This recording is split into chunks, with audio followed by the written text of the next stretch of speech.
and I didn't really think anything more about Islam or anything else really. I just volunteered at the zoo. I worked for the bookstore I had been working for in Omaha, Nebraska. I started going to Bible studies at church and became active in my church up to a point. But I started having a strange feeling. I can't really explain it. I started feeling that God had something special that He wanted me to do. And I just didn't know what it could possibly be, because I have never seen myself as a tool of God, but one never knows. And I started doing things that I even surprised friends of mine. I'd never been a person who liked to drive, but I decided I needed to learn how to drive more, and so I drove all the way to Omaha, Nebraska to work for my job. I went to confession to my priest, and I told him that I felt that God had a special mission for me, and he looked at me as if I were strange, which is understandable, I suppose. And then, very suddenly, in 1998, my husband died of a heart attack. He was only 46 years old. And I thought, well, maybe this has something to do with it, but I just didn't know. As you can well imagine, I was very distressed, and it took me a long time to figure out what I wanted to do with my life. I started to become very active at my church, and I was involved in fundraising for a new school. I continued volunteering at the zoo. I spent some time traveling. I went to Spain, and I got to see all of the things I had studied about when I studied about Spain, and saw the mosque in Cordoba and the Alhambra, which is a palace in Granada of the Moorish kings. And I really enjoyed my trip there.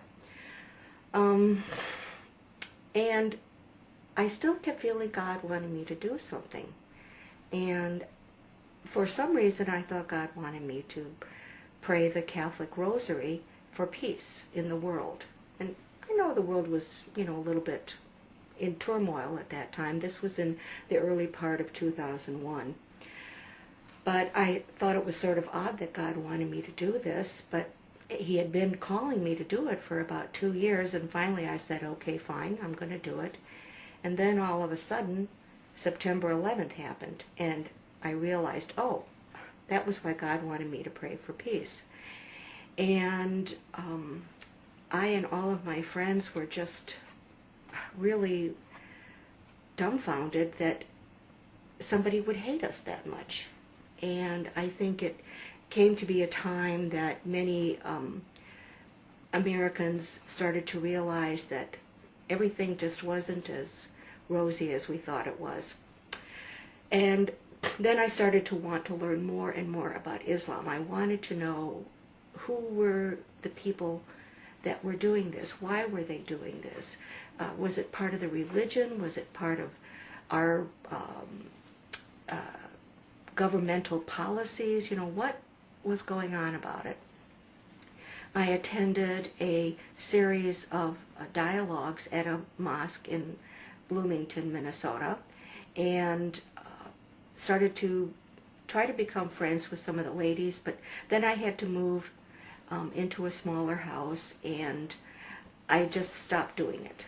I think I knew that I was supposed to be a Muslim even at that time, but quite frankly, I didn't want to give up alcohol. I certainly didn't want to give up pork. I certainly didn't want to wear a scarf. I didn't want to pray 5 times a day. I didn't want to do any of that. But, God kept calling me, and I did read more books about Islam, and I studied more things, and I read in the Quran, and I began to even wonder when I was going to Mass, should I be saying the creed? Did I really believe in what it was saying? Finally, I said, look, God, if you want me to be a Muslim, you're going to have to give me a really big sign. I'm just not going to do this unless I get a really big sign. So you're going to have to send me a teacher. At that time, I was taking classes at the University of St. Thomas, and I was enrolled in Theology 101, which was beginning Christianity, the underpinnings of Christianity, so to speak, its early history.